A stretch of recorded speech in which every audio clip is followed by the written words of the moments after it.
کہ آسماں جلتی زمین پر نہیں آنے والا، آسماں جلتی زمین پر نہیں آنے والا، اب یہاں کوئی پیمبر نہیں آنے والا، اب یہاں کوئی پیمبر نہیں آنے والا۔ شعر سنے کہ پیاس کہتی ہے چلو ریت نچوڑی جائے، پیاس کہتی ہے چلو ریت نچوڑی جائے، اپنے حصے میں سمندر نہیں آنے والا، اپنے حصے میں سمندر نہیں آنے والا، اپنے حصے میں سمندر نہیں آنے والا۔ اور ایک پیغام جو دینا چاہتا ہوں کہ اپنے کعبے کی حفاظت تمہیں خود کرنی ہے، اب ابابیلوں کا لشکر نہیں آنے والا، اپنے کعبے کی حفاظت تمہیں خود کرنی ہے، اب ابابیلوں کا لشکر نہیں آنے والا۔ لیکن حضرات اسی تسلسل میں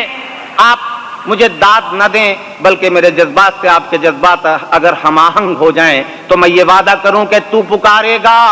تو آئے صحن حرم آئیں گے، تو پکارے گا تو آئے صحن حرم آئیں گے، اب ابابیلوں کے انداز میں ہم آئیں گے، اب ابابیلوں کے انداز میں ہم آئیں گے، اور لے کے ہم آئیں گے ہاتھوں میں صداقت کے علم، یہ الگ بات کے تعداد میں کم آئیں گے،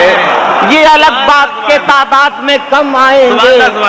لے کے ہم آئیں گے ہاتھوں میں صداقت کے علم، یہ الگ بات کے تعداد میں کم آئیں گے، اور ریت پر اپنے لہو سے ہمیں لکھنی ہے غزل، اپنے حصے میں کہاں لوح قلم آئیں گے، ریت پر اپنے لہو سے ہمیں لکھنی ہے غزل،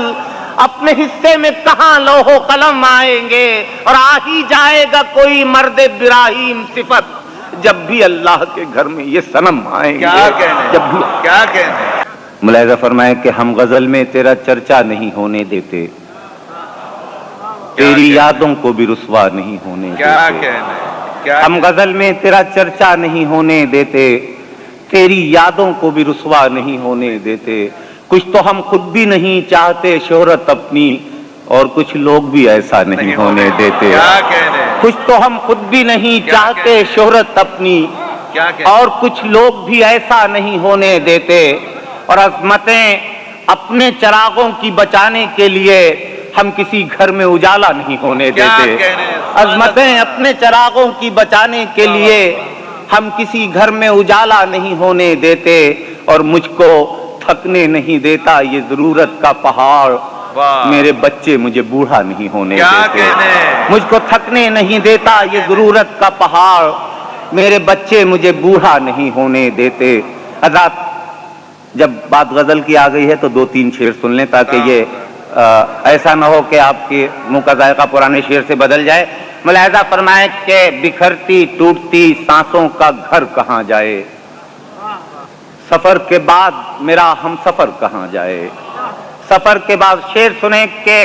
نڈھال شانوں پر ہے کتنے حادثات کا بوجھ، ہمارا مسئلہ یہ ہے کہ سر کہاں جائے، ہمارا مسئلہ یہ ہے کہ سر کہاں جائے، اور بہا رہا ہے فصیلیں وہ قصر شاہی کی، سوال یہ ہے ہمارا کھنڈر کہاں جائے، بہا رہا ہے فصیلیں وہ قصر شاہی کی، سوال یہ ہے ہمارا کھنڈر کہاں جائے، اور ہمارے ہاتھ بھی کشکول بن گئے ہوتے مگر جو خون میں ہے وہ اثر کہاں جائے، ہمارے ہاتھ بھی کشکول بن گئے ہوتے مگر جو خون میں ہے وہ اثر کہاں جائے۔ اور اب ایک شعر آپ پردیسیوں کے نام کہ تمہارے شہر میں ہر سو صدا صدا میں تھا، تمام عمر مگر وہ جو چپ رہا میں تھا۔ اور حضرات پوری غزل نہیں پڑھوں گا، صرف ایک شعر سنا کے اجازت چاہوں گا۔ ملاحظہ فرمائیں کہ تمہارے شہر میں ہر سو صدا صدا میں تھا، تمام عمر مگر وہ جو چپ رہا میں تھا۔ شعر سنے کہ وہ دور دیش سے لوٹا تو اجنبی سا لگا، پڑھیے گا جب پلٹ کے وطن جائیے گا تو یہ تاثر کچھ معصوم آنکھوں میں کہ وہ دور دیش سے لوٹا تو اجنبی سا لگا، سفر تو اس نے کیا تھا تھکا تھکا میں تھا، سفر تو اس نے کیا تھا تھکا تھکا میں تھا، وہ دور دیش سے لوٹا تو اجنبی سا لگا، سفر تو اس نے کیا تھا تھکا تھکا میں تھا، تمہارے شہر میں ہر سو صدا صدا میں تھا۔ بہت بہت شکریہ حضرات۔